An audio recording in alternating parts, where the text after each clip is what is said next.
for last day of school have continued. Your trips to Made Right or Sonic or whatever you do on the last day of school. We're glad to get together tonight to talk about business. We're going to start with, I need a motion to adopt the agenda. I'll make that motion. Thank you, Jim. I will second. Thank you, Tony. And how do you vote? Jim? Yes. Carla? Yes. Tony? Yes. Jane?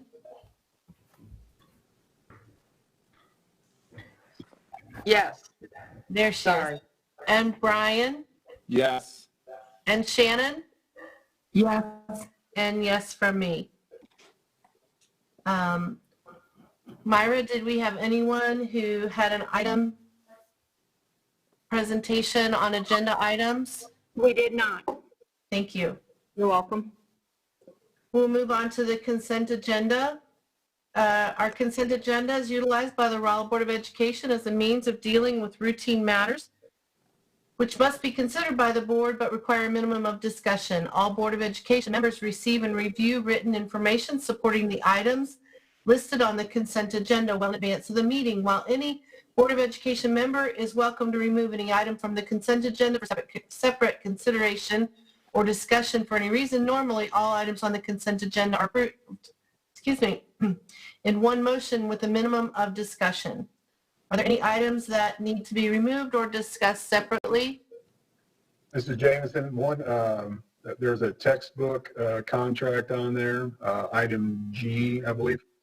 So in your packet, we just finished that process this week, and so the quote that's in your packet was preliminary. I think it's at 119-107.49.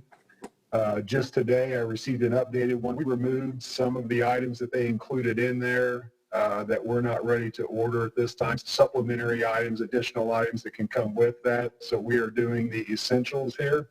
So the actual amount of the current contract is $90,223. So we'll be a lower amount. I'll get that all to Kendra. But I just wanted to let you know that it's different than what is in the packet. So. Thank you. Any other items? We need any other discussion? Okay, I'm looking for a motion to approve items A through H.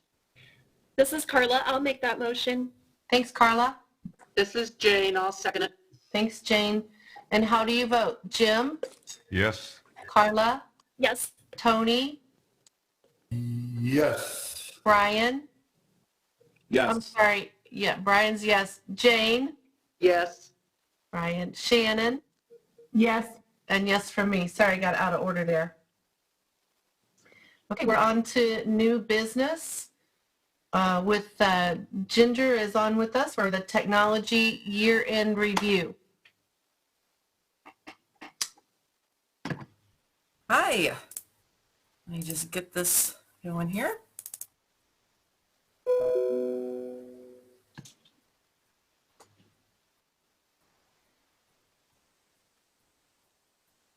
Right. No, it's not. Are we sharing the right tab? Let me get it on the right screen. Hold on. That's what You did have it up. Oh, I didn't see it on mine, so I. Yeah. Technology director. All right, here we go. So, thank you all for this opportunity tonight to let us present to you and our year-end review. As we start out, grab my notes. We just want to begin by starting and sharing how our district CSIP goals tie into all that we do with technology, facility-wise as well as instruction. So we meet with the building principals every year. They have a building goal, technology goal, and their building strategy plans as well as the district. So this is how we fit in. This guides everything that we do technology-wise. We'll start out talking about instructional technology tonight and the instructional technology team. As you know, we bring this matrix to you. We look at this plan every year and we adapt it to fit our needs of our teachers. We have 4 groups here in front of you. We have the iTeach group. We have a focus group, which is all of our brand new teachers to the district. We have grade level subject area release days, as well as our departmental elective days, and those are on our CSD days throughout the calendar. For this year, the core curricular area groups, grades 1 through 12, selected their preferred training dates from a list. We gave them some dates, and they were able to choose what days best fit their schedule. We tried that last year and it worked. This year we did the same. We grouped them in no larger than 10. Most groups were from 6 to 8. They were able to work together during release time. We felt that this gave them a more personalized approach to their instruction in order to better fit their needs. And that was per their survey responses. Many teachers requested this to be able to work with their partners, either vertically as teams or however they saw fit. We allowed them to kind of personalize their training. We also worked to try to reduce the number of subs. We always keep that in mind. We don't take release days lightly. We know that when they're out of the classroom, we make it important for them to be out of the classroom because we know that it's important for them to be there. So we always make sure that they are getting the best training that is possible while they're out of the classroom. We did work to reduce the number of subs by really organizing the schedule and utilizing their time effectively, keeping them in the same building AM and PM while we had our groups. We think that we've been really successful with this, and want to thank our admin team for working with us. We find that it's very beneficial to our teachers, and I know finding subs is not always their favorite thing to do, but we appreciate their assistance with this. So a little data that we gathered this year you can just see some of the statistics there. All of our teachers, just keep in mind that all of our teachers in those 4 groups had training. They had multiple opportunities, whether it be during the summer, back to school, January, throughout the year, after school. We've offered all kinds of training. We'll give a little shout out to the top 4 here in that box in the middle. Lainey Kneehans, we have 3 at the middle school. Lainey Kneehans, Ashley Rapp, Sandy Atwell, and then Brandy Grindell at RTC. We really worked a lot this year on creating, even before what's happened in the last couple of months, we had worked to create a lot of online resources. It was easier to do with our updated district website. We were able to create some sites and post things, some screencasts and online learning sessions. They created a YouTube training channel, and they really worked a lot to create these online lessons for our teachers so that once they left a training session, they were able to go back and review. We recorded some of those sessions. They were able to review. Maybe someone would email and ask for some support, and they would send them this to review on their own. These guys, all 3 of them, you can see their names and their little Bitmojis down here at the bottom, worked really hard this year. We'll send out some extra special thanks to them for working really hard. I even hear that they provided, even in light of the school closure, just so you know, they continued to have at least 2 to 4 Google Meet training sessions per week. They had countless individual sessions. They met individually via Meet. They sent emails, phone calls, and they even did some 6-foot distanced sessions. And then I hear that Ms. Strain was even shouting tech support over the fence at her neighbor, Mr. Haberman, and now his Nearpod account is working correctly. So they were all aspects of communication. They were all over. Jeannie was even working in her yard. I mentioned previously the January PD. This is the day that we come back to school. Teachers come back to school. We have 2 hours of training, and it's led by our staff. So for our staff, by our staff, we had 38 sessions, and it was very well received. We like to, since we're providing so much training to our teachers, this iTeach group, They're actually the ones that, part of being in the iTeach, a member of this iTeach, they apply to be in the group, and then part of that is that they come back and teach on this January day. So we had so many sessions, and not all of them were related to technology. I think we had some dyslexia, maybe some CPR. We had a myriad of things. That works really well. Classroom, these are some new and some older technologies that we've used this year in class. One that I would point out to you, most of these were covered in semester 1, as semester 2 was really Gmail, and I'll touch on that in a moment. But the one I'd like to point out to you that we used a lot this year, and it was part of our technology goals, is the Common Sense Media. That was used to push out all of our digital citizenship curriculum. You can see the 8 boxes below. Those are the items that this Common Sense Media touches on. And it's a spiral or a vertical curriculum. So all grade levels have all 8 of these boxes. But as the grade levels increase, as you progress on in the grade levels, the content area becomes deeper. So they'll go into more depth on each of these individual topics. And then you'll also see Google Classroom, Google Meet. There's several different things that they worked on this year. And we'll talk a little bit about these tools and how over the years, we have, I'm talking with my hands even though I'm not even at the podium. We have talked about these tools for years and using in a seated classroom. So we want to talk a little bit about how we're going to also bring those all together here in a moment too. One of the things I just mentioned about Gmail conversion, we were, fortuitously, we had already planned to switch to Gmail. We were in the process of switching to Gmail before we were notified of school closure. However, we were notified, we were able to bump up the training, and we focused so much training on getting everyone switched over. And thankfully, we were able to do that. We were able to get everyone on the same platform.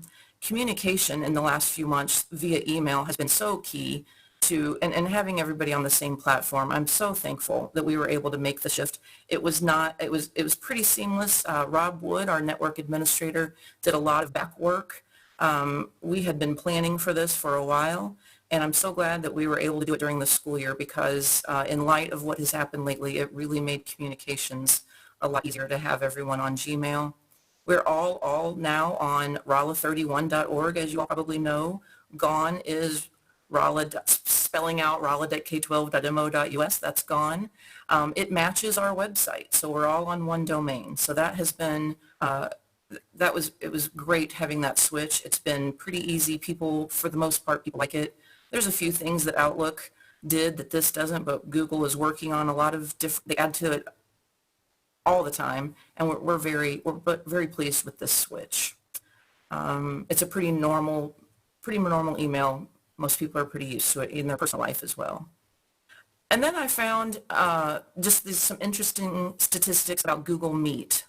As you all know, after March 17th, we all pretty much did everything virtually.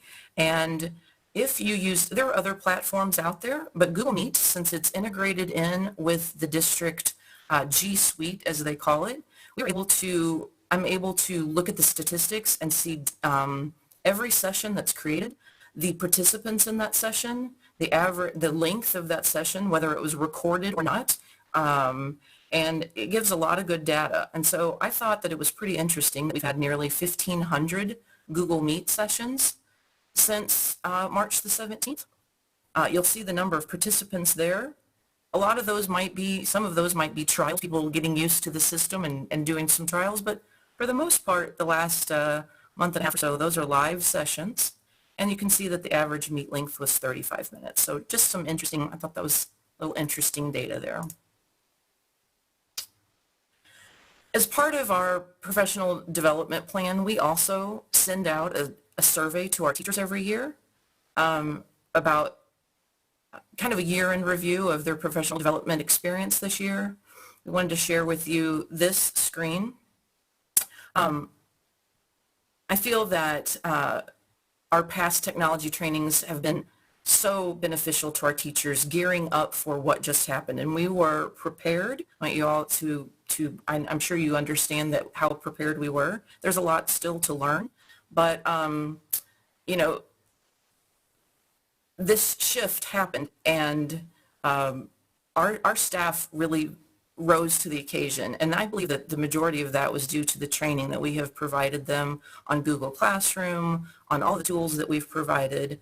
I know, like I said, I know there's still work to be done, but I think that this survey result next year might be even more. I think that our teachers are going to even more realize the benefits of technology training and how it applies to a seated classroom or a virtual classroom as well.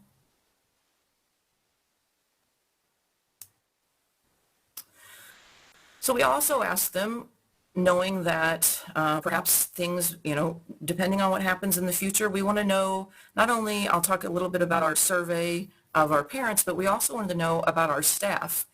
And interestingly enough, our percentages that you see here, a couple slides from now, you'll be able to see that these percentages of our staff who have the ability, I call this high-speed internet, if you can do all of these things, our staff numbers are identical to our parent numbers. I thought that was, I was actually kind of surprised by that. But knowing that we need to address our students' ability to learn online, we will need to also address our staff and their ability to instruct from online as well. Here are just some survey comments that I wanted to throw in for you all. I really hope that you all know that this instructional team of Christopher, Nikki, and Jeannie are doing a wonderful job. I think our teachers are very appreciative of this, and I think they're doing a great job. The bottom right-hand comment even discusses about how it met the needs during the closure. So I wanted to throw that in there.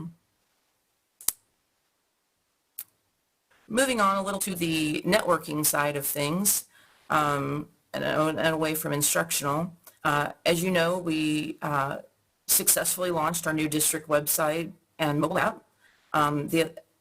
It has been a great success, and I think that is due a large in part to Gina Zervos and her direction. She's really done a great job with keeping up with that and all of the social media platforms as well.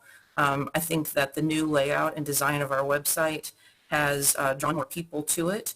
And the mobile app was great for all of the people who've always wanted to be on School Messenger, but couldn't be because they weren't a parent or guardian. So your neighbors or grandparents or whoever wants to know about snow days or anything else, they have the ability to sign up for the mobile app and get district notifications or building notifications, whatever they select as their choices.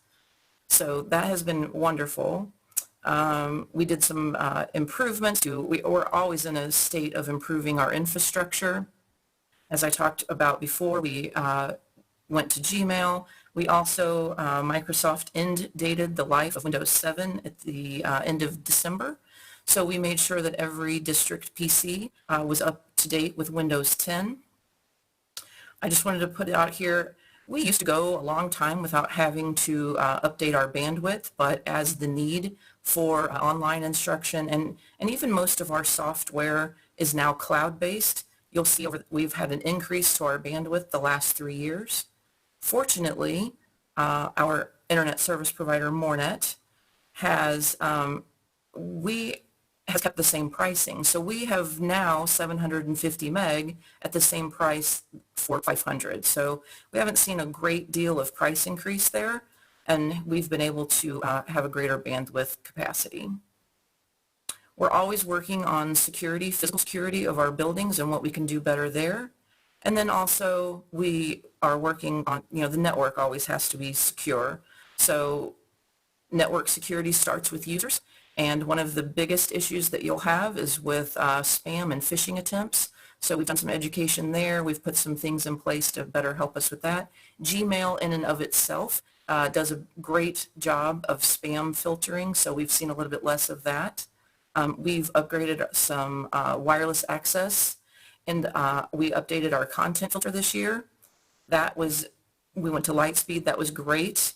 And then we introduced something called Relay last year just as a pilot, but this year we really really introduced a lot of teachers to it. And Relay allows teachers for kids that have Chromebooks, it allows them to see from their desk what's happening on the Chromebooks of the students. So they can lock screens out to where their eyes are on them. They have the ability, just some classroom control, now that a lot of students, most students have a Chromebook sitting on their desk. So that was really a great tool that we kind of introduced teachers to this year. In the fall, we went live with our online bill pay portion of My School Bucks. We used it at the high school primarily for during enrollment and throughout the year. They used it last year for summer sports camps. I know enrollment, when I usually go around and write maybe 4 to 5 checks at different tables, I was able to purchase a lot of things online and do it with one payment and ahead of time. So I was able to skip lines this year when I registered Dan. Personally, I think a lot of parents were appreciative of that, and Mrs. Atkinson was really integral in getting that up and going and getting everyone trained, and that was a great product that we've implemented this year as well. And then always I've talked about device replacement cycle and new additions, and I'll show you this slide. So what you'll see from years past, I'll just remind you, because it's not on the slide, in 2017 and 18, we had 124 carts. But you'll see the difference between 1819 and 1920. You don't see a great deal of new carts. But behind the scenes, what you don't see is those carts, or some of the carts, we were replacing Chrome carts this year.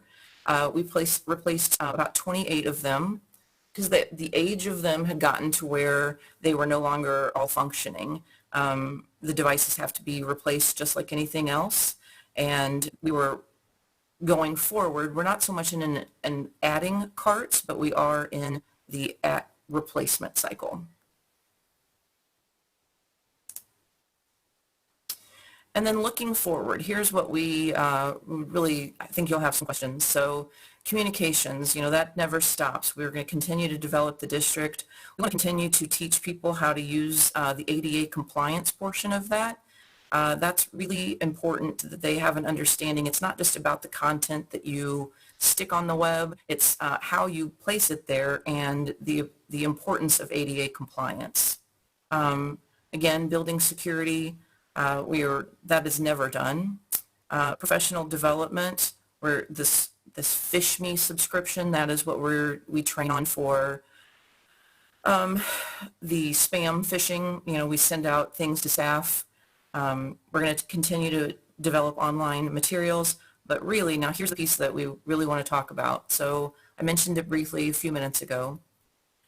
We have, over the years, we've done a great job of teaching people tools, and now it's time for us to, especially in light of virtual learning, we're going to put this all together. So all of the pieces that we've taught them, we want them to we want them to make sure that they feel comfortable creating that content, communicating it, and connecting virtually, utilizing all the instructional tools, organizing it and providing it in a common submission area like Google Classroom, and recording, being comfortable recording or even live streaming with Google Meet. I think that is critical for what we might be facing in the future, and just putting it all together, that's something that we need to do to build their comfort level.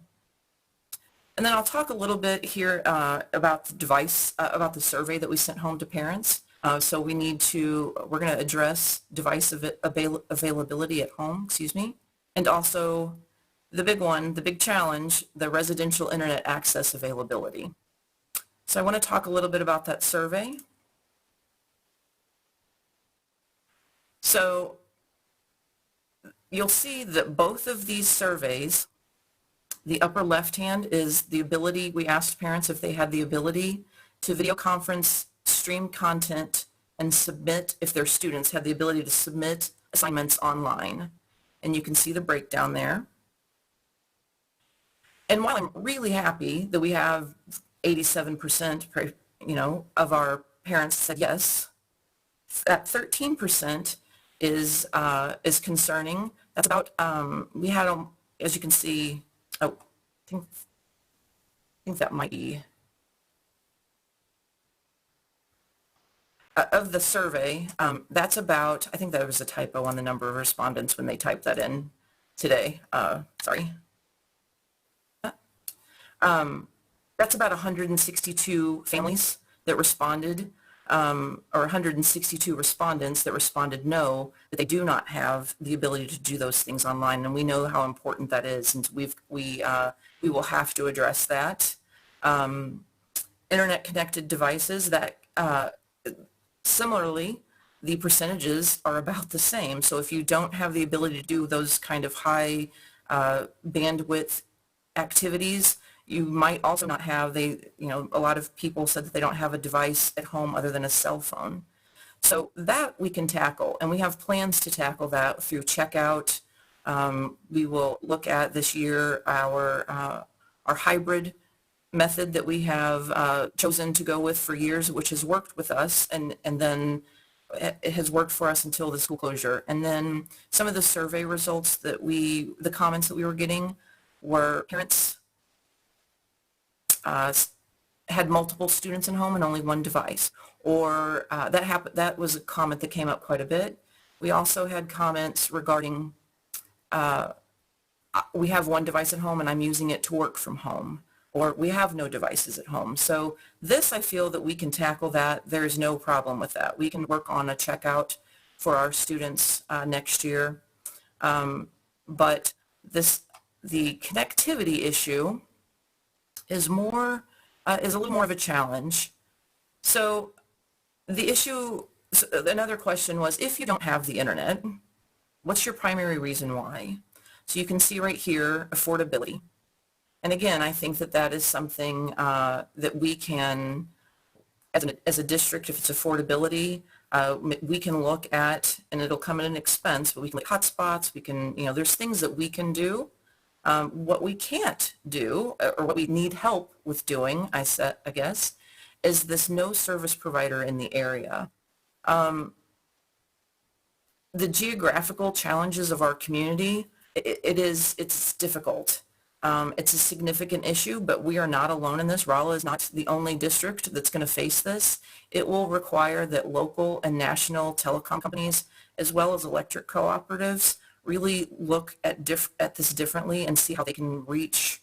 We're going to have to be able to reach people in rural areas, and we are certainly not alone in that, but it's something that we're going to have conversations with on a national level to be able to address. I feel like personal preference, if something would happen and we would have to go virtual, that might change as well. The 12% of other were people who said, I have an internet connection at home, but it's slow. Or, I don't want my student using technology when I'm not at home. There was just a few questions that kind of got randomly thrown into this. It wasn't actually, didn't maybe fit the question, but they put those comments in. So that's why the other came out. Overall, we're here to support our community, and we're listening so that we know that and this survey shows that we're listening, and we want to make necessary changes that will support our teachers and our students and our families in a possible virtual learning environment, however that looks. We're here to support that, however that looks going forward. I'll come back for questions, but I just wanted to mention the South Central Learning Summit is still happening. We are co-sponsors of this. It is going virtual this year, however. It's 2 days virtual sessions, and it's free. They're in the process of taking not only instructors for this, but also participants. And this year, it's exciting. They've got some nationally recognized speakers. And Beth Huff is a Rolla High School graduate. She's an author and a nationally recognized speaker. We're really excited to have them presenting at SCLS this summer.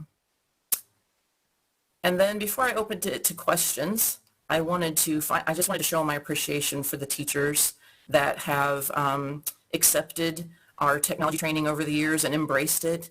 During this school closure time, the amount of training that they have acquired really met this challenge.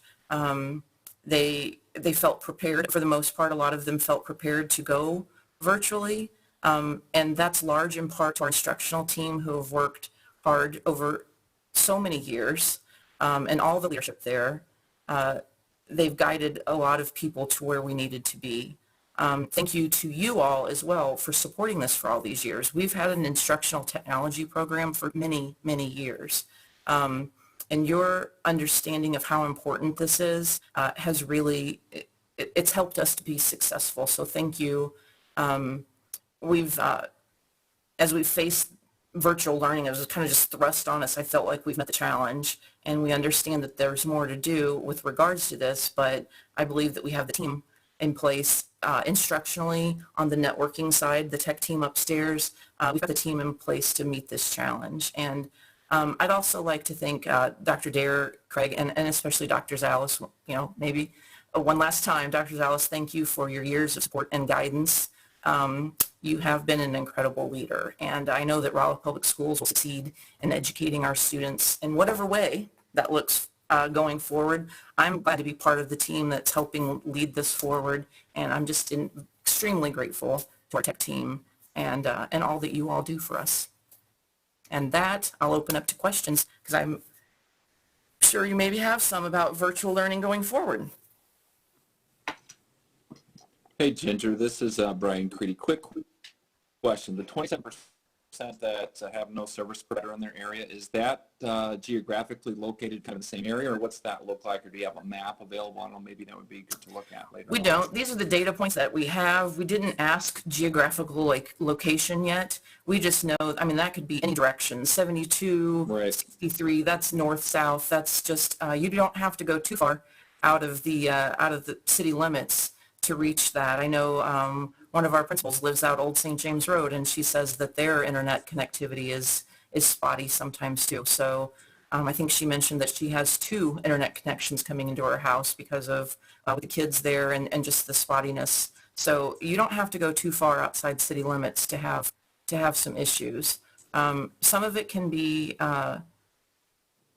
Wave has done a good job wirelessly to meet some of that. I know Fidelity doesn't go too far outside of the city limits. And people do have satellite too, but even that, we had some comments about, if any of you have satellite, when it rains, that goes out. Well, they say that their internet goes out as well. So there's just some challenges, and we are certainly not alone in it. We don't have a map though, Dr. Creedy. Gotcha. What would be the minimum bandwidth we would need for video conferencing? Do you have any idea what that would be? I would say, it depends on how many kids you have as well. If you have 2 kids in the house, right. I have a 50 meg connection at home, and I think that's the lowest package that Fidelity has, and I don't have any problems with it at home. But, a lot of people are using their phones as a hotspot, and depending on what, and that seems to have worked as well. So. Thanks. Sure. Ginger? Yes. Jim? Hi, Jim. Do you intend to buy devices so that we have enough to loan out? So my plan for now is that we are pulling some devices to replace those in carts. And we go through those and make sure that they, we clean them up. We make sure that all the keys work, that the screens work. We pulled several out, and those would probably, I'm kind of envisioning, and we haven't, this is just kind of a rough draft in my head, but I'm thinking that we would send those devices home, and we would still have our carts at school, so they wouldn't be coming back and forth. They would be able to leave that device at home. That way we wouldn't have to purchase cases for them. I'm kind of picturing maybe during our enrollment nights, a parent comes, checks that out, signs for it, whatever we agree to. If there's a small fee or whatever we want to, a lot of districts charge insurance on those devices, but we're not traveling back and forth with them. If we could leave them at home and then, and tech support them from home, but then we have our carts here that we work with that are charged and ready to go and working on a daily basis, and they don't get lost on a bus or things like that. So I'm anticipating that we can use some of the equipment that we already have. And then that's kind of the plan that we've done in the checkouts that we've done. I think the high school did about 100 Chromebook checkouts at the last couple of months. The junior high probably did about 75 or 80, and it was with equipment that we had pulled out of some carts, and there was a couple of them that came back and said that they didn't work correctly, but for the most part they functioned just fine. Thank you. Thank you. I did touch briefly on, we might need to address going forward the hybrid model that we've had. And that's something, we'll have plans, but for next year, I think checkout is the way to go.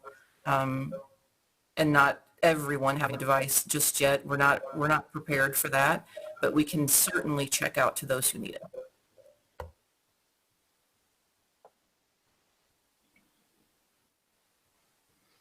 Does anybody have any other questions?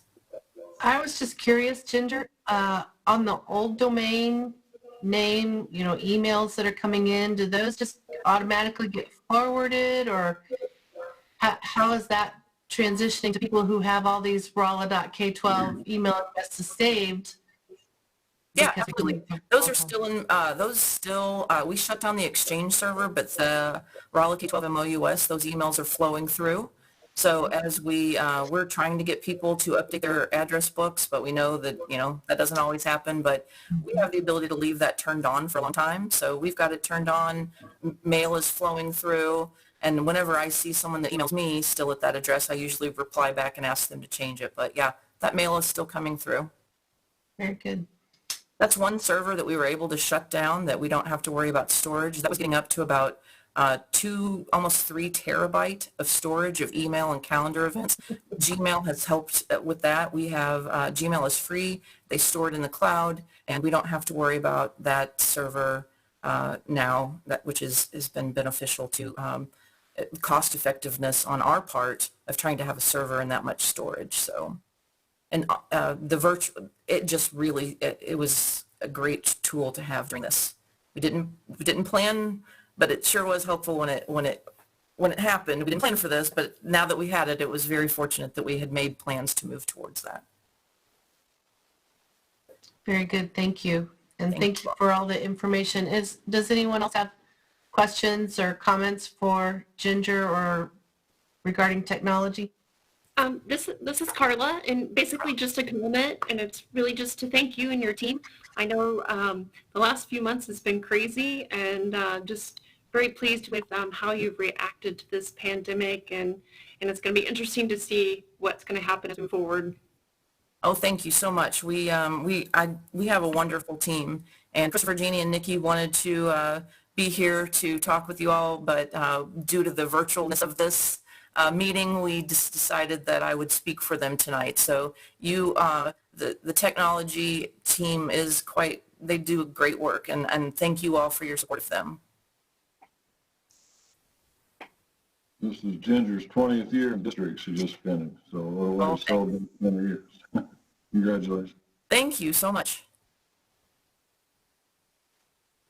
Well done.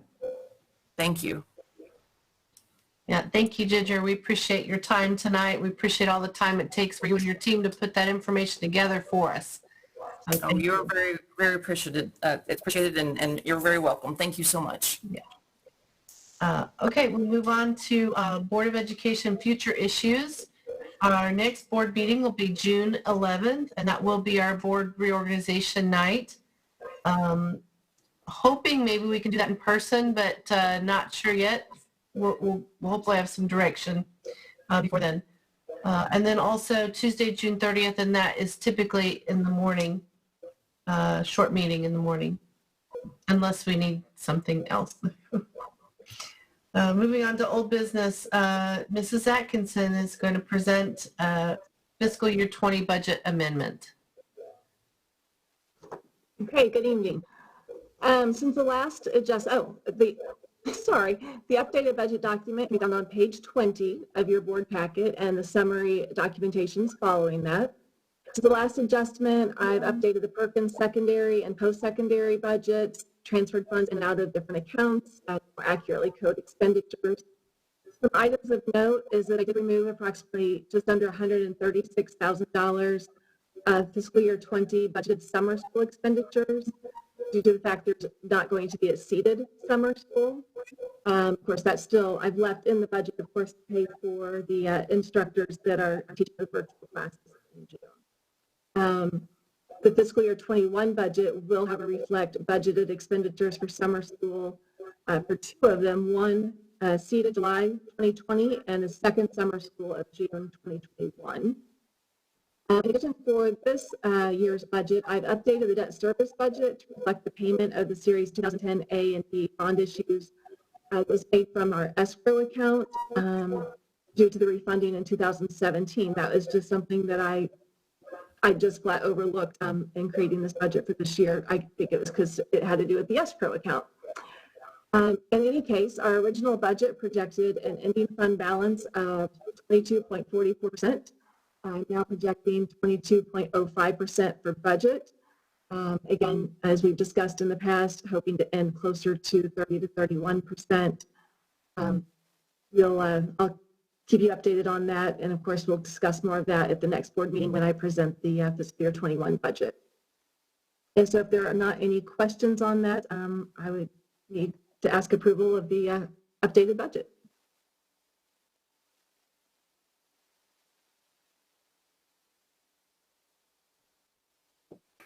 Does anybody have any questions for Mrs. Atkinson? I'll make the motion to approve the updated budget. I'll second that motion. Thanks, Jim. How do you vote? Jim? Yes. Carla? Yes. Tony? Yes. Jane? Yes. Brian? Yes. Shannon? Yes. And yes from me. Thank you. Thank you, Kendra. We're moving on to a summer school update. Is that you, Mr. Hounsome? It is. I'm going to share the presentation that we looked at our previous meeting, if I can.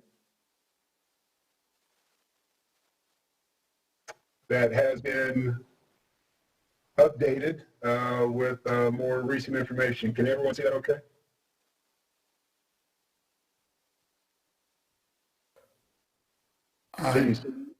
Nope, there. I haven't.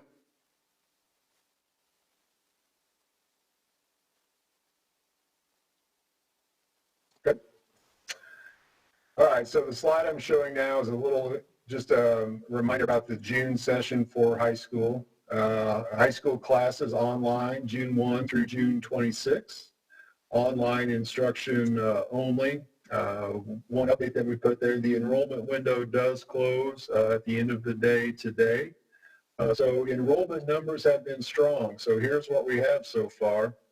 You can see the total enrollments in each of those classes. And as usual, the most popular classes being health, personal finance, government, and PE. The new driver's ed class, 74 people have signed up for the online classes there. That's down a little bit from what we usually do in a seated, but more than maybe what we were anticipating. So total enrollment at the high school so far, these numbers are as of this afternoon, total enrollment of 547 individual course selections at the high school. So just a little bit of comparison. Last year, the first, it's not the exact same time period, but during week 1 of the high school summer school last year, we had 733 total sections, seated 550, and 183 online. So a little lower than what a typical high school summer school would be, but not significantly. Those are still really strong numbers, and I'm sure they've probably gone up since I pulled them earlier this afternoon. So that's kind of where we are with the high school program. Again, that will start June 1st. Everything will be online. We have staff in place that will be ready to go. So anyone who needs devices, we are taking care of getting them devices, and we're obviously doing the best we can to tackle the internet access issue. But June 1st, we'll be ready to roll. Now, a little less concrete. Still, I want to let you know about the planning that we've been doing for the July proposed seated session. these are the details that I shared with you at the last meeting, the dates July 6th through the 31st. In the middle are all of the plans that we are needing to work through. What we've done are the alternate class options. I put grade level academic. We did meet this week to do initial summer school planning. Excuse me, Craig. Yes. Sorry to interrupt. These screens are changing super slow. I just now got to the second. I just now got the RHS Course Enrollment screen slide. Everybody else there also? But mine's scrolling through just fine, Tony. Mine's fine Okay. too, Tony. Okay, mine just now moved to July session, so I guess I'm catching up. All right, thanks. Okay. We are proposing to not do the typical courses that we provide for a seated summer school, but instead to focus on just grade level academic classes. So we would offer grade K through grade 8, just academic classes, and the objectives that we would hit, we would emphasize those that were lost during the COVID closure, but more so we would emphasize the very key concepts in each grade level to recover those, review those, and make sure, try to do everything we can to make sure kids have the requisite skills to move into the next grade level. Now, doing that brings into question as to whether we offer what we have typically called a pre-K class for the incoming kindergartners. If our focus is truly to focus on those grade level skills that we were teaching this year, we're not sure, number one, that the pre-K offerings fit in. Number two, teaching those kids that have never been in a school setting how to operate in a safe manner with the changed rules we worry about. And frankly, we also just worry about staffing, of having enough teachers available. But I gladly take input on that. We are still, in the planning phase trying to figure all of that out. As we sat down and started planning this, all of the questions obviously started coming up about safety and how to handle transportation and buses and recess and staffing and all of those things. And really, we got to the same spot on every one of those plans was, well, it depends on how many kids we have. If you consider 300 kids typically at grade level, if we get 50 kids per grade level, that's a whole different planning and summer school program than if we get 150 in each grade level, and if people are really wanting their kids in summer school. So where we ended here, this next steps is what I shared with you last week. I've added one to the bottom. We think it's going to be important to pretty quickly, as in sometime next week, open a student enrollment window. Again, explaining the purpose of the July seated summer school with all the language that indicates these are tentative plans and we are trying to offer this if possible. But we really have no idea how to build this program without having a better sense of the student population that we're serving. We did complete the staff survey. We received responses from around 65 teachers that they'd be willing and able to teach summer school. Some of those were at the high school level, though, so I am concerned about our staffing availability to offer a large summer school program at the K-8 level.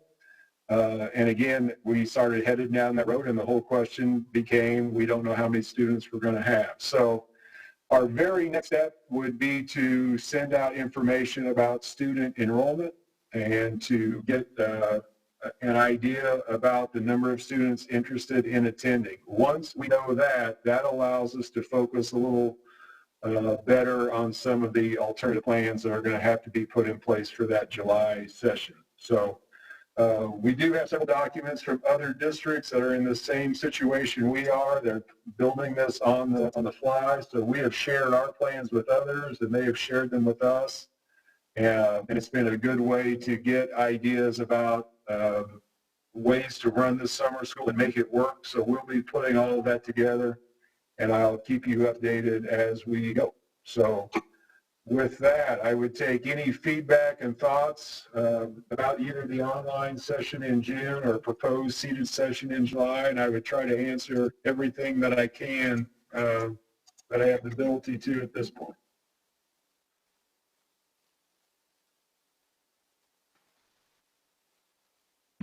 So, Craig, this is Carla. I know we have talked about this in a couple of other sessions, but I was curious if we had decided what to do about bus routes, if we were going to offer all bus routes instead of just the city, because that also may impact how many students might get enrolled for summer. No, we started talking about just busing in general and how we would transport safely. And again, we kind of got down to the point of it's hard to know how many routes we would need and how many buses we would need until we have a sense of what the demand is going to be for summer school. So no, we haven't finalized that yet. You know, in my head, I've thought, is it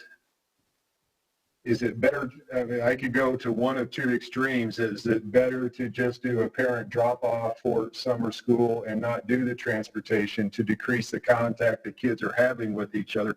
Obviously, the downside of that is that may limit the opportunity for kids to attend, versus the other way, providing full busing, which gives more student to student contact,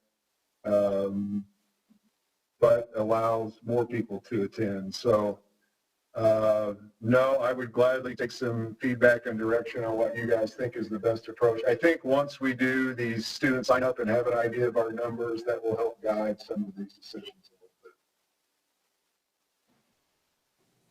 Craig, Brian Creedy here. Hey, how have you traditionally determined needs for summer school in the past? I mean, is there a limit of students you could take, or you guys just took everyone?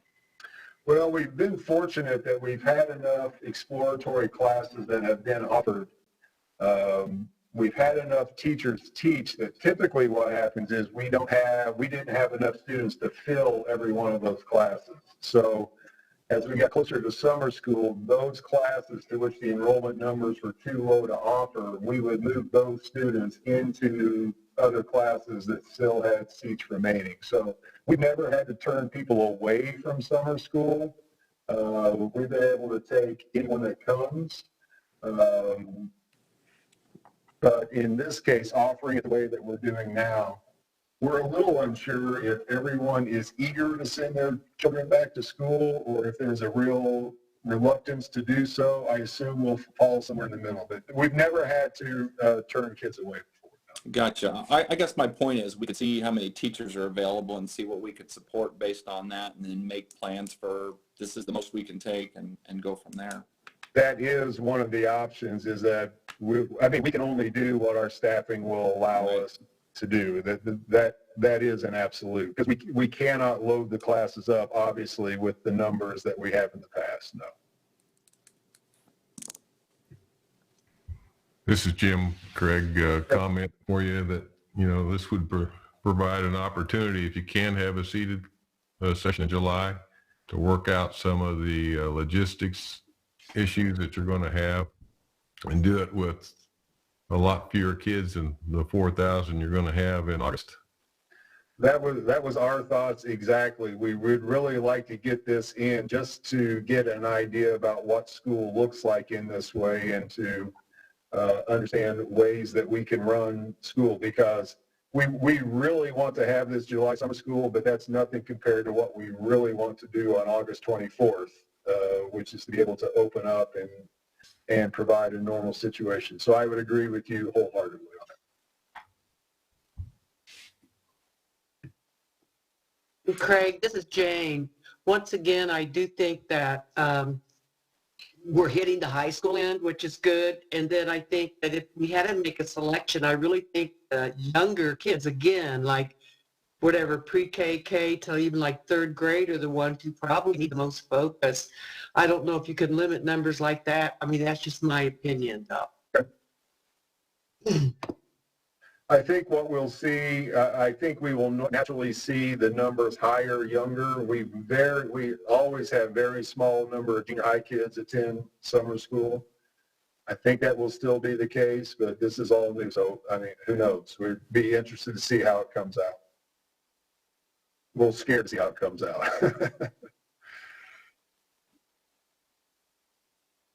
Any other questions or comments for Mr. Hounsome about summer school? No, sir. Thank you, Craig. Thank you. Thank you, Craig, and share thanks to your team of people who's helping you work through those details and planning. We're going to move on to our long-range facility and program update, and Dr. Zales, that's you. And can you introduce our special guest? Yes. Lorenzo Boyd is joining us from Stiefel. He's our financial advisor. Been working on us on long-range facility planning and how to finance those things. So welcome, Lorenzo. Thank you for being here. He's one of our favorite special guests. Yeah, and he says he's got a fresh haircut and a shave just for us. So I appreciate that. I think, Gina, are you going to bring the presentation up? I hope you are.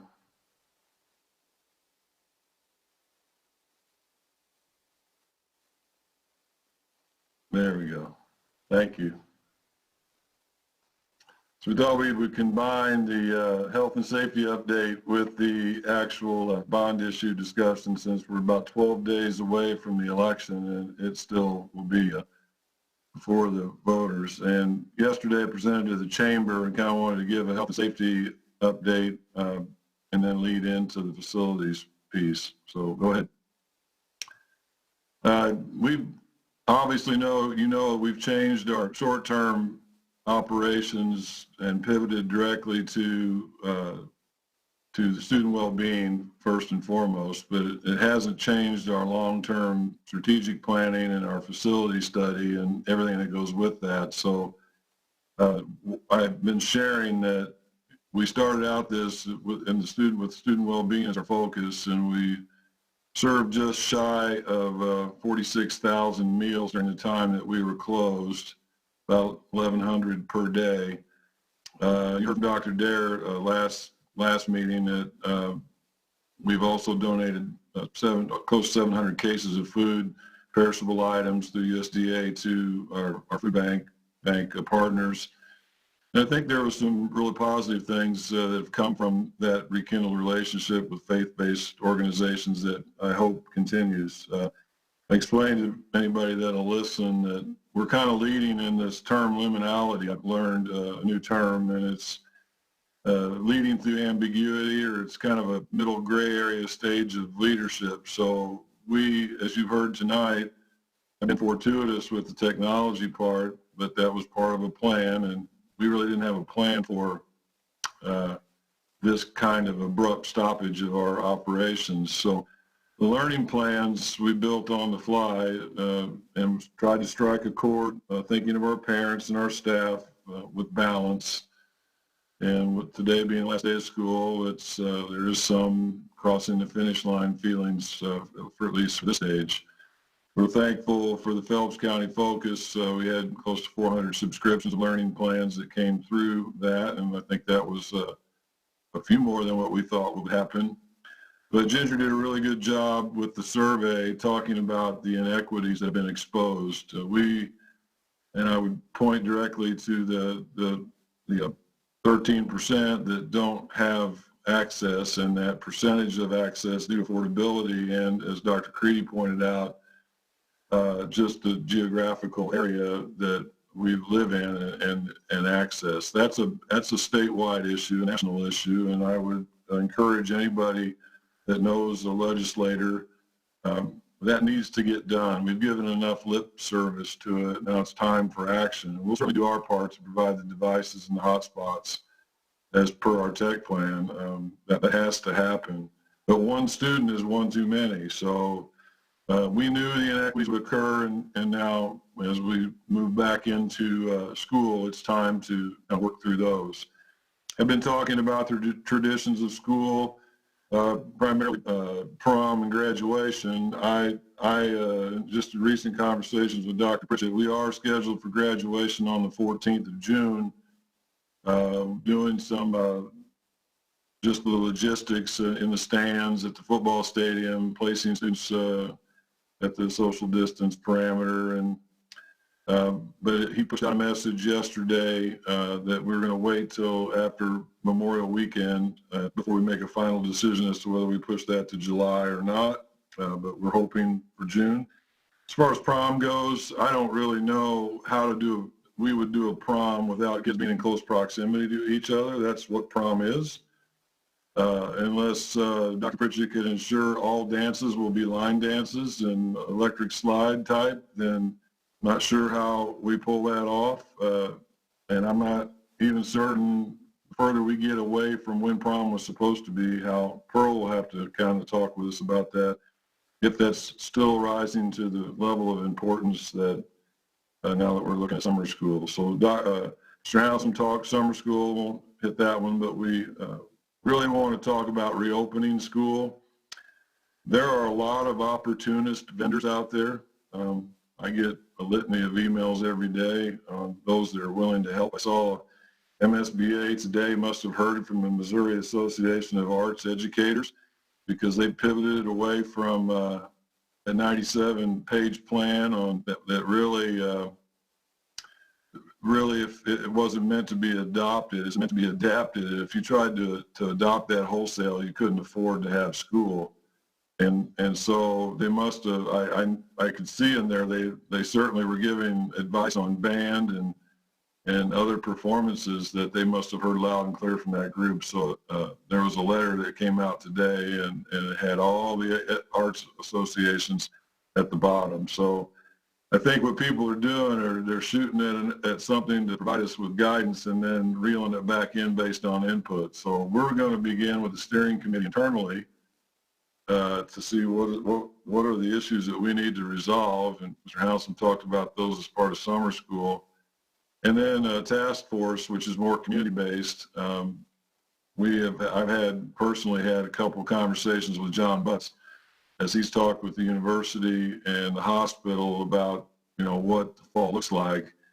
I asked Mr. Butts to make sure that we include our neighbors to the east and west and our school districts in St. James and Newburgh, and that many of our students have parents who are employees of the university or the hospital, and when something happens in one of those areas, it impacts us, whether we think it's appropriate for us to do or not. So we've lived through some of that, so it's good to be on the ground level. And so the task force will have some key first responders and input from those that would design the reopening of school in reaction to what happens if we get a resurgence based upon what happens locally. That's kind of how we've been rolling since this happened. So there's certainly going to be more iterations, I believe, from MSBA and more iterations from the CDC that we'll be able to lean upon. But how we emerge will be an ongoing discussion. So those are parts of plans that will involve Mr. Howsam and specifically Dr. Dare as well, and many on our team. But I think how we emerge also is there's a silver lining. Innovation. I've been reading a lot and talking a lot with superintendents across the state about we're not going to unring the bell on a lot of things that have happened, particularly with technology. Rethinking how we deliver instruction. So there'll be some semblance of normalcy, I'm sure, but the opportunity to do some things maybe we've always wanted to do without the Department of Elementary and Secondary Education holding us to the accountability standards. I think we learned a lot without those this spring, so that's been a positive. And I think certainly we've redefined for our community the deeper meaning of safety, which we'll talk about. We've always thought about it, but it seems like every time something happens, mostly active shooter or intruder type things, it calls attention to safety. And this is safety from another viewpoint, so that we've always had in our minds, but now we get to share with the community as well. So those are the things that as far as health and safety goes, that we've been sharing with the community since, as we discussed the R31 2020 and kind of pivot away from the end of the school year. Go ahead, Gina.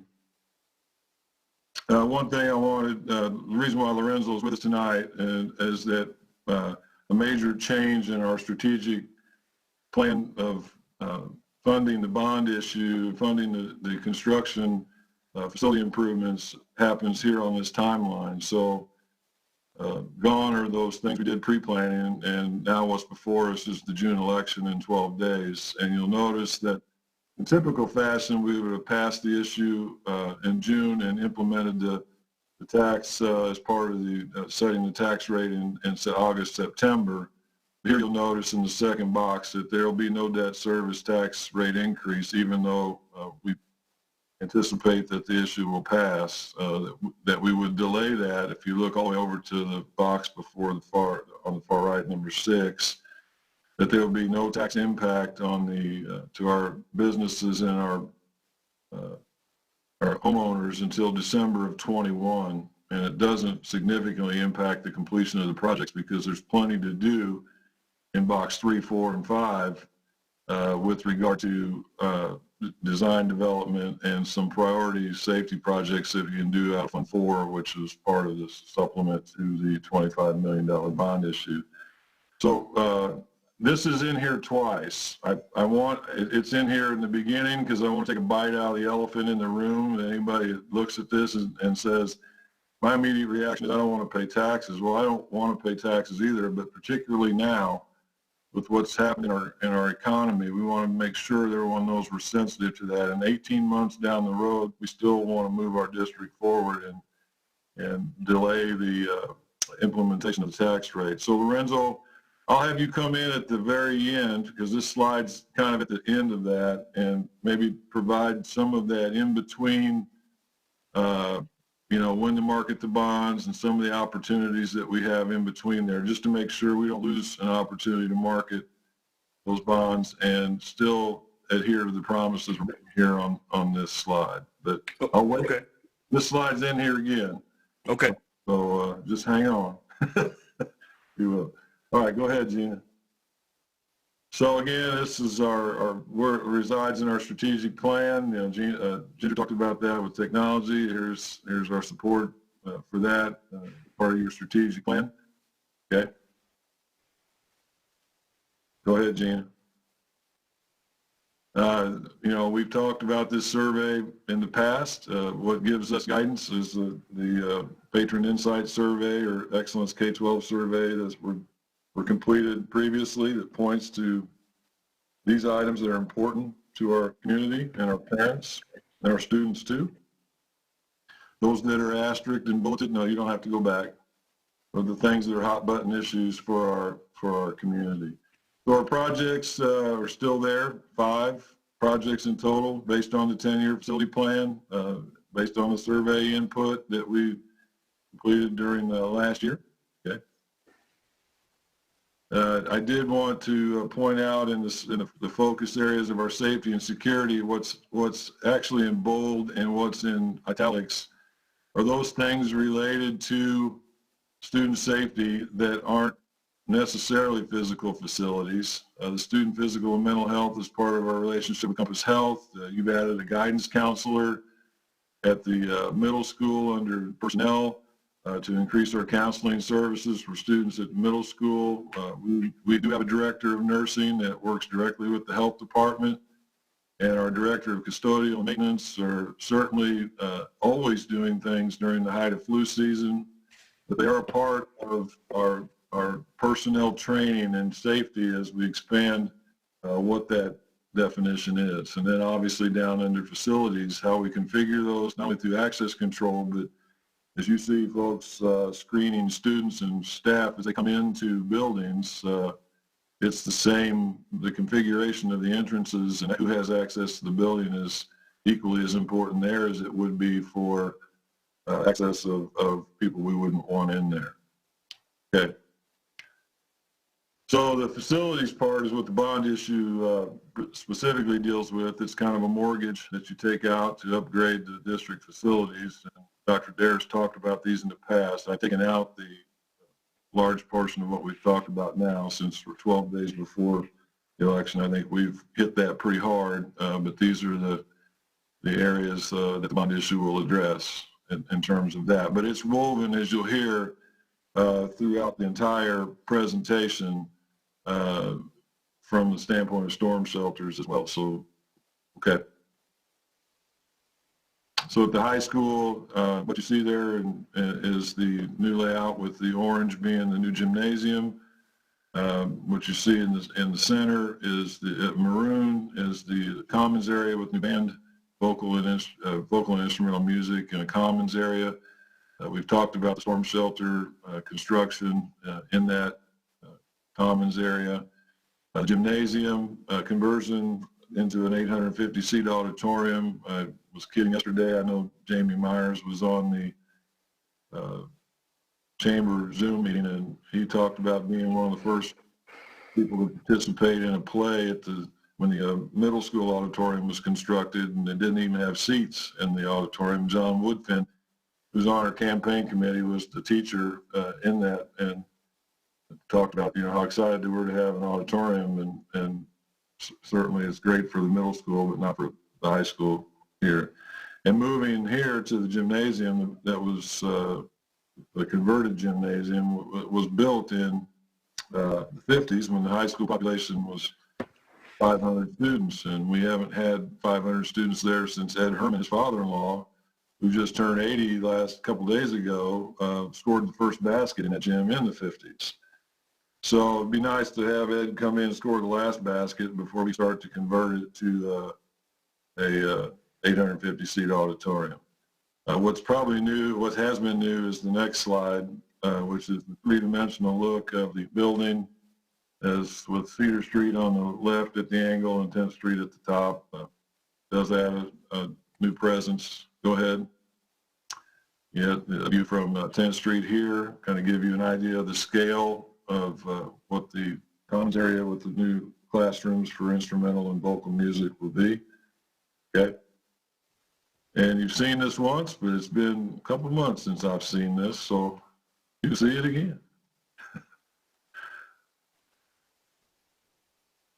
We want to make sure that it doesn't look like it ever was a gymnasium, and this rendering to scale, I think, certainly does that. We've tried to point everybody that will watch these to go to our website and watch it again and again and again.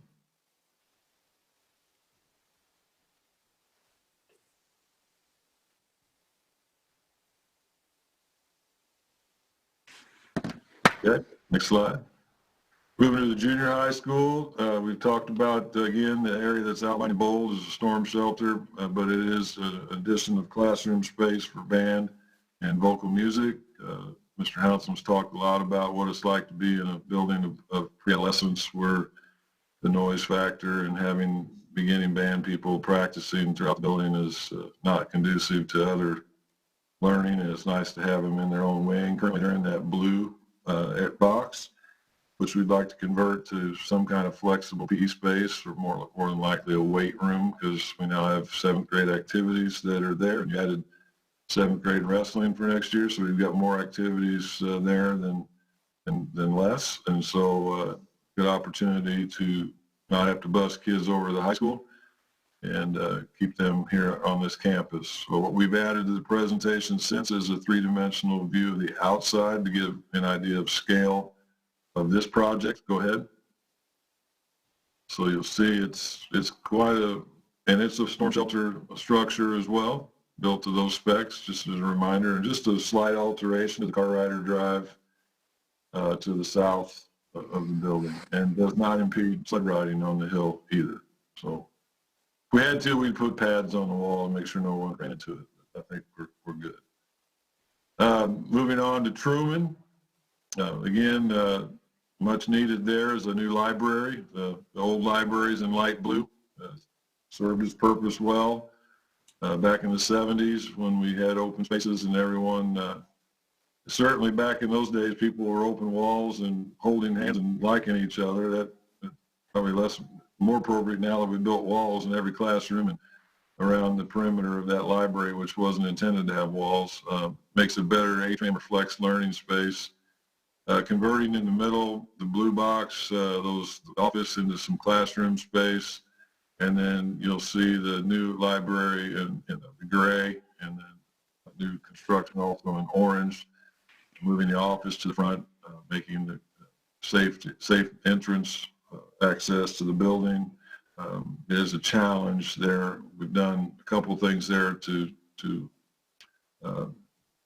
remediate some of that, but not to the extent that we probably need to. And then here are some beginnings of kitchen renovations. It's the smallest of the kitchens in our district, and those kitchens are on. Elementary kitchens are on the 10-year facility plan, so while we're here, there's an opportunity to open some space up and better serve the students in lunch. So you see a three-dimensional sketch on the next slide of the outside of the building. Brings the library up toward the end of that sidewalk. It doesn't take a lot of the parking area out, or if any at all. Get the canopy in, and the access to the building is, again, centralized to the front. Okay. Moving to RTI, these are the list of renovations.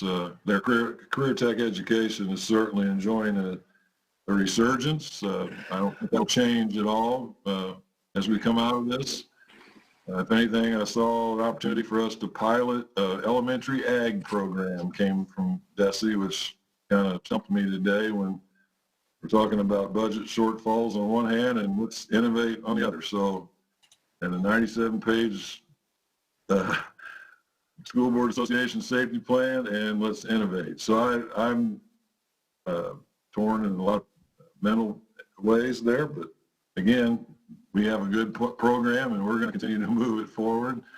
And I suppose Mr. Housum and Dr. Derrick can decide whether we pilot an elementary ag program with our existing staff. That might be a good thing. So those are the things that will happen. You know, the building, go ahead, next slide, please. 1969, I was 7 years old at the time this building was constructed. Is minus the third wing where the ag department is, but the footprint of the building is pretty much the same. There was no Soest Road. Form Drive and the junior high school you see is there, but the site that the middle school resides on now is a site for the future high school was yet to be built. So that auditorium wasn't even part of that plan.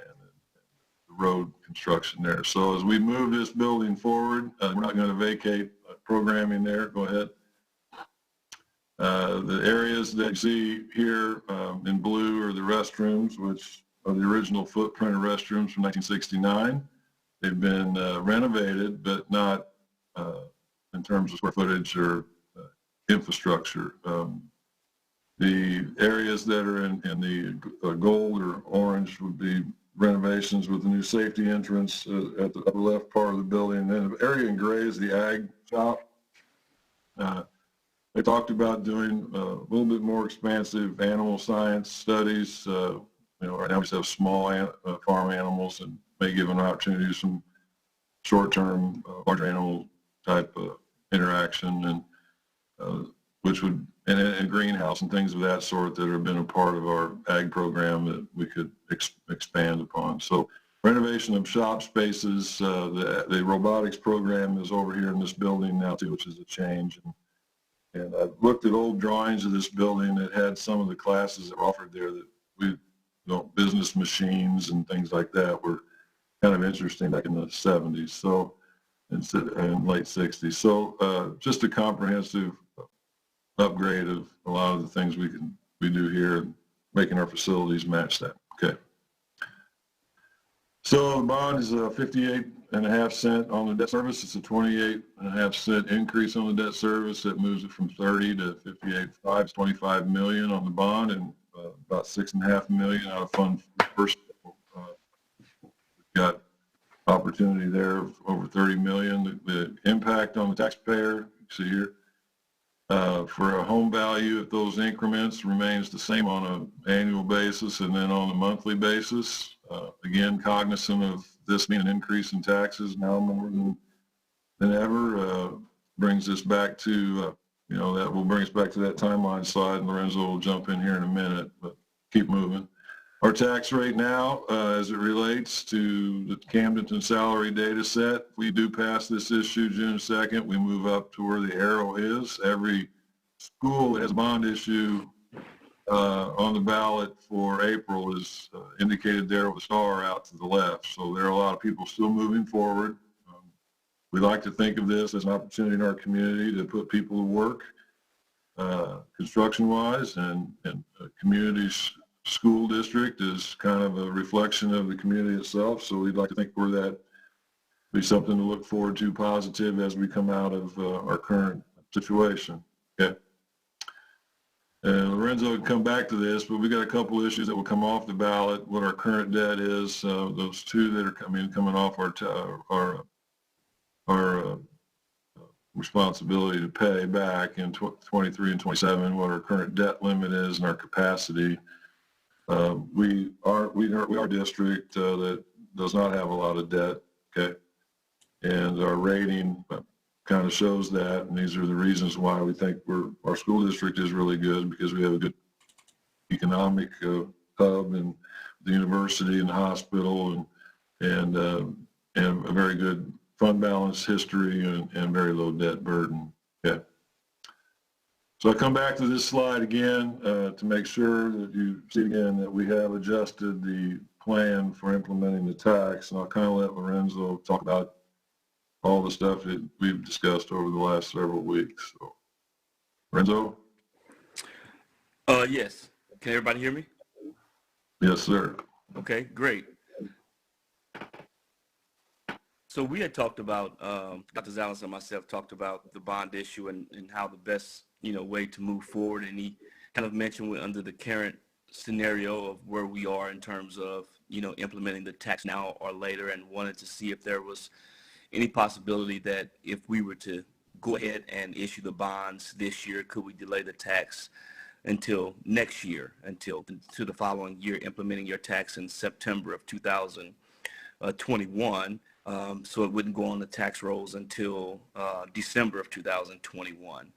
And so we ran the numbers, and we have developed a scenario where we could do that for the school district if they wanted to go that route, and definitely delay that tax until the following year, in terms of just issuing the bonds now, right after the bond issue, or perhaps waiting until August or September. But certainly I think we're in a good position when the bond issue passes. And notice I said when the bond issue passes in a couple of weeks.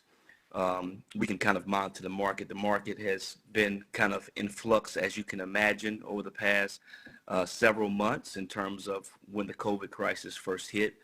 It was kind of an unprecedented time in the bond market where you saw little or no bond issues being done and being pulled from the marketplace. Now we're getting back to where bond issues are getting placed. Buyers are purchasing bonds.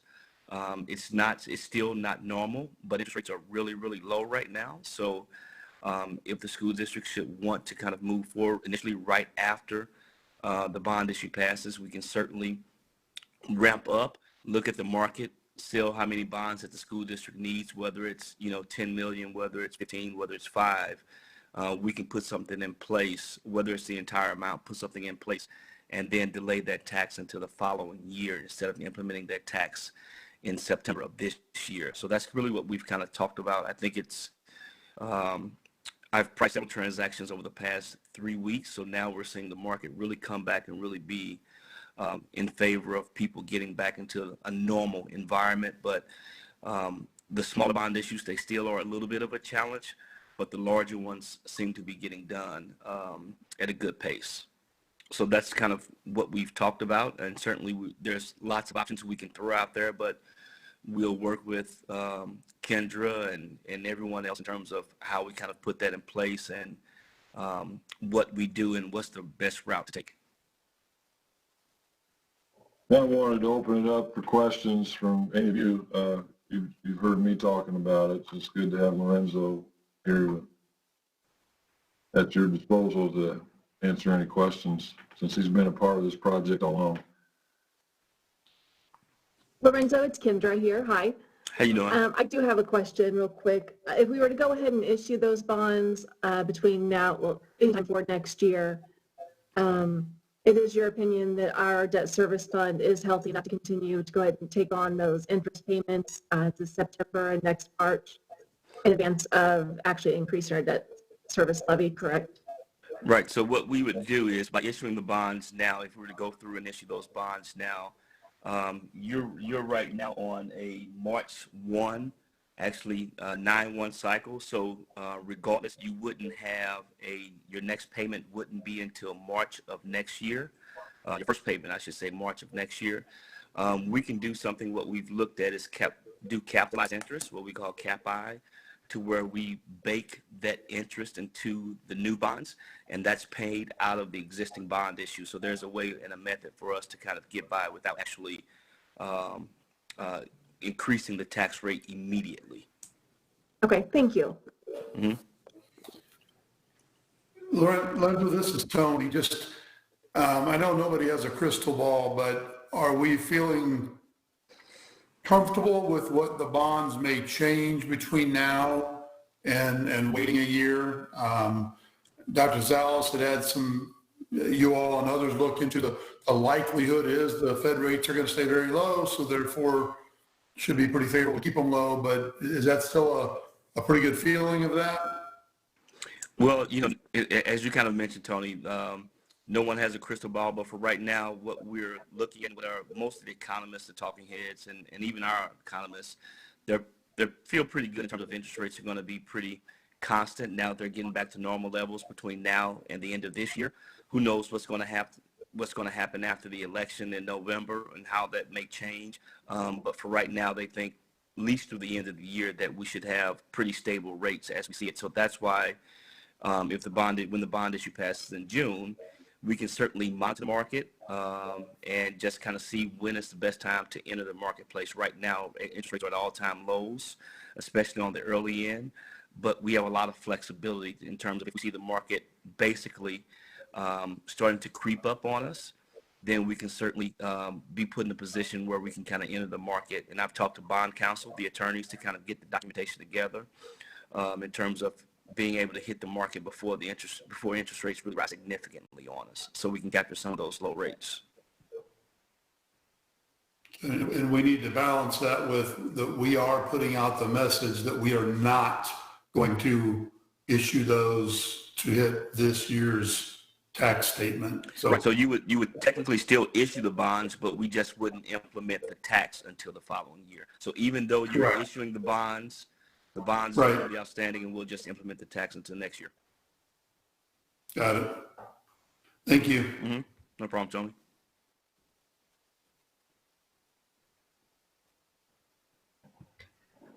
Yeah, Lorenzo, this is Jim. So hey, Jim. Our plan, however, is to wait as long as we can to issue bonds to minimize our interest costs, but we're offsetting that with risk.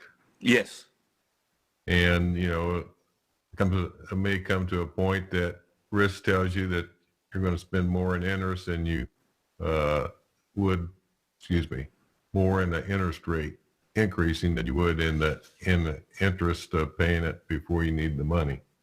So thank you for offering to work with us to find that happy medium. Yeah, and that's what we'll continue to do, to kind of actually, get constant updates from our underwriters, seeing how the market and seeing what the trends are, because certainly there's a lot of bond issues on the ballot. Well, I shouldn't say a lot of bond issues, but there is some, I think on the Kansas City side, there's a pretty big bond issue on the ballot. On the St. Louis side, there's a pretty big bond issue on the ballot. So we'll get a chance to see how those kind of react in the marketplace, but still keeping an eye on you guys in terms of where those rates are and deciding if we need to go ahead and enter the market before interest rates, let's say, pop up 50 basis points. But we can do that break-even analysis as well. Thank you. Mm-hmm.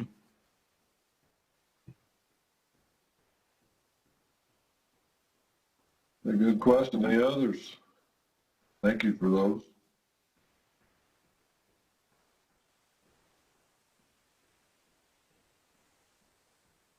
All right. Thank you, Lorenzo. Thanks, everyone. It was so good to see everyone's face.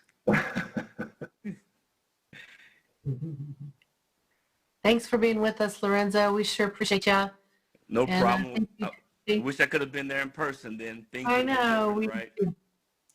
And thank you, Dr. Zalis, for that presentation. You pretty much have it memorized now, right? Well, I've been away from it for a couple months, just like I've been away from my neckties since in March. So we just thought, since we're in this format, Dr. Dare and Mr. Hounsom usually have their parts too, but we just said just go ahead and run with it. So Very good. Okay, thanks everyone. Thank you, Lorenzo. Take care. take care. Bye-bye. Are there any other comments or questions for Dr. Zalis regarding the long-range facility plan? Okay, we'll move on to comments. Pearl, we'd like to hear from you. Thank you for being here this whole long time, and what's going on? Is my audio okay? It is. All right. To start off, I'd like to share with you guys a few recent events and extracurriculars at the high school division. And Dr. Zalis, I heard that you wanted me to address some of your questions about the student perspective on graduation and prom, and I'll get to those in a moment. But first up, I'm excited to announce that the Rolla Bands program has released a theme for next year's marching season titled Heroes Among Us. The title and the concept for the show were created in January before the coronavirus situation really hit us. So we found it really cool that the theme of heroic acts and how they extend into our daily lives kind of lines up with the movement to recognize the actions of healthcare and essential workers during this pandemic. We are also welcoming a third director, David Schatz, who will be joining us for this upcoming season after serving as a director in Salem. As for FBLA, which we mentioned at our last board meeting, after our success at the state level, we had a few individuals qualify to compete at the national level.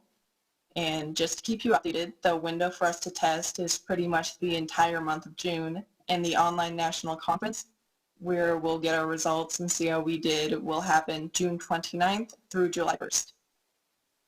Recently, I also released an interactive application to RHS students connected with me on social media to anonymously voice any concerns or give me a quick update on how they're doing. Naturally, the responses were pretty scattered, so I'm going to summarize a few interesting perspectives and suggestions that I believe our student body would appreciate being considered in the future. As for graduation, Dr. Zalis, students are most interested in getting definitive dates as soon as possible, as if any summer plans, or even if it ends up being scheduled late enough, college move-ins could conflict with this. They all acknowledge the difficult situation, and they're being very flexible and understand that you need time to make this decision, but a lot of them just want to make sure that family members that aren't in our local area are able to get tickets and make the trip down to attend with enough notice. However, Dr. Pritchett has released announcements explaining that the decision will be postponed until we get news from the governor on stage 2 guidelines, so we'll hold on until May 26th to see how it goes. One of my favorite comments from the students was about potential solutions from prom. I think that we need to gauge student interest right now. I agree. I hadn't really considered that factor until now, because it feels like the event that is most important to students is definitely graduation. And at this point, with prom being seen in, the later summer months, I'm not sure, how many would attend or how many people are still interested considering the safety guidelines.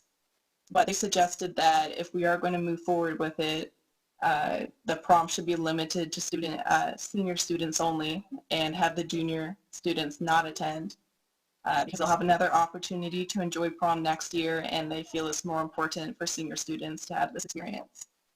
And, cutting the prom's population in half would significantly increase the public health advisability of the event. I'm unsure if this has been considered a possibility already, but, if it's something that you want to look into, feel free.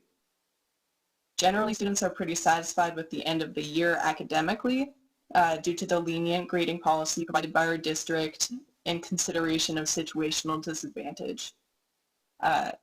However, those taking AP tests online might disagree to some extent with academic situation, myself included. I'm sure that many of you are aware of the College Board scandal blowing up on social media and in the press recently, so I won't go into it. but I thought it was worth mentioning that we are coming on a close of the official AP testing window date, ending this week, excluding makeups. And in both AP tests and ACT, SAT, that kind of standardized testing and college admissions are in a really uncertain place for students right now. So that is something that a lot of us have been thinking about, and both colleges and us are a little unsure on how to move forward. However, we'll figure it out. So if you have any questions about anything I mentioned or have any other events going on, I'm a little out of touch with, the K through 8. So feel free to add on here.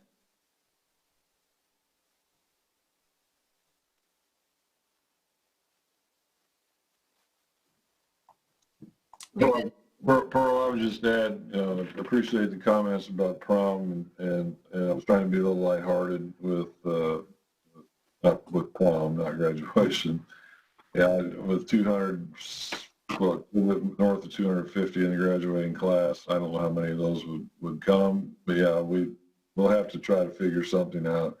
I would say if we move graduation to the July date, that prom would probably not be an option, just as you mentioned, just because we're so far away from when it was supposed to happen. But the graduation in June would be something we're holding on to, and we recognize getting word to people that have family members that would want to attend. It's important, which is why we established those 3 dates, so they at least could mark the 3 dates down and plan those 3 as stopping points for that to occur. As far as tickets go, these are just planning numbers. And Mr. Hounson, Dr. Derry can jump in too if I'm forgetting something Dr. Pritchett had talked with us about. But 4 tickets per family, how we could separate the clusters of families in the football stands by placing every other row and then 6 feet apart for those family members, and then positioning the students out on field with the social distance parameters and utilizing a stage from Missouri S&T.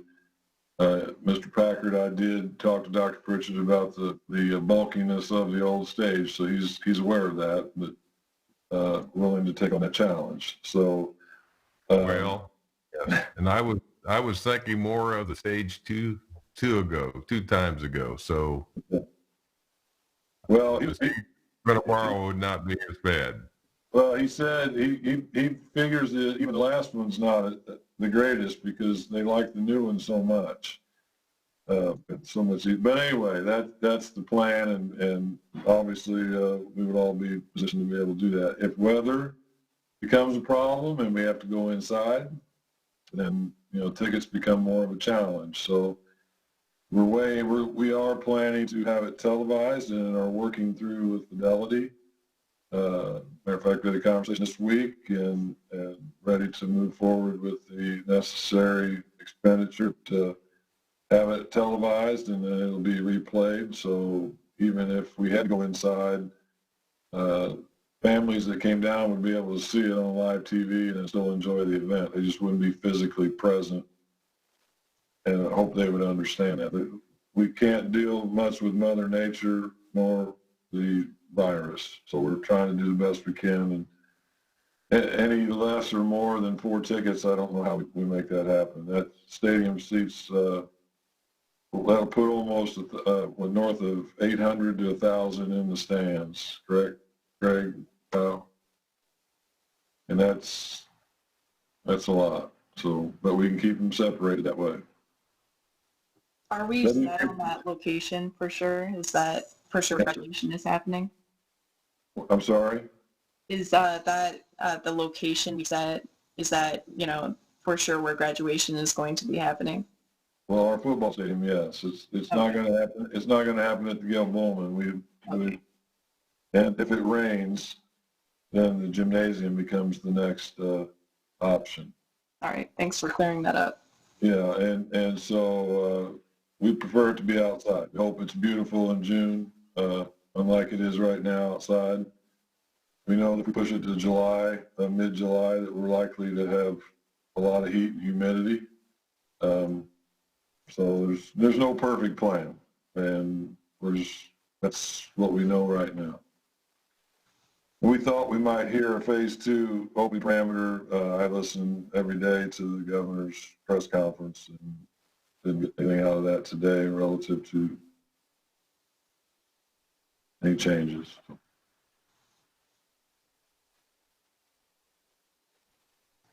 Thank you, Pearl.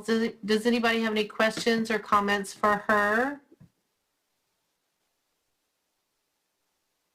We sure appreciate you being a part of the board and keeping us connected with students. That's really important, especially now. Thank you. Any other comments from the board? I will mention before we go to a closed session to remember the dates June 11th and June 30th, our next meetings, as well as June 2nd. We need folks to get out and vote on June 2nd. I have a comment. You see there.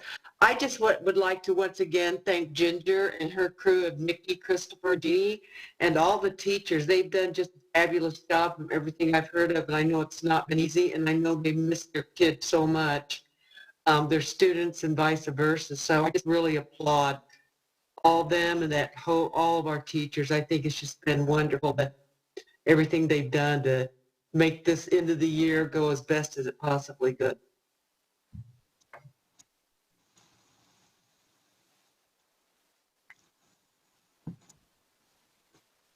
Okay, very good. I'm looking for a motion to adjourn to closed session. I'll make that motion. I'll second. Okay, Shannon made the motion and Brian seconded. And how do you vote, Jim? Yes. Carla? Yes. Tony? Yes. Jane? Yes. Brian? Yes. Shannon? Yes. And yes for me. We'll close out this session and see you in a few minutes on the closed link. Thanks, everyone.